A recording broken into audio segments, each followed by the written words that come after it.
Hi నమస్కారం అందరికీ. ఈరోజు ఈ వీడియోలో వెల్లుల్లి సాగు పంట గురించి మీకు తెలియజేస్తాను. ఇప్పుడు చూడండి, వెల్లుల్లి పంట వేసి దాదాపుగా 4 నెలలైతుంది. ఇప్పుడు మొలక వచ్చింది, బాగానే పెరుగుతుంది.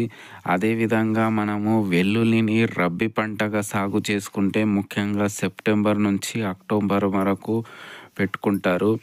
అదేవిధంగా ఈ పంట కూడా మనకు సెప్టెంబర్లో వేశాము. ఇప్పుడు మనకు దాదాపు 4 నెలలైతుంది ఈ పంటకి. అదేవిధంగా చూసుకున్నట్లయితే ఈ వెల్లుల్లి పంట రకాన్ని బట్టి ఆధారపడి ఉంటుంది.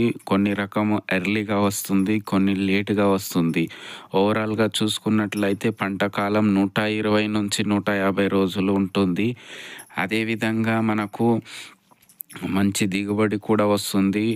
ఇప్పుడు ఈ విధంగా మనం చూడండి, ఈ విధంగా డెవలప్మెంట్ అవుతుంది, మంచిగానే ఉంటుంది. ముఖ్యంగా దీనికి రసం పీల్చే పురుగులు అటాక్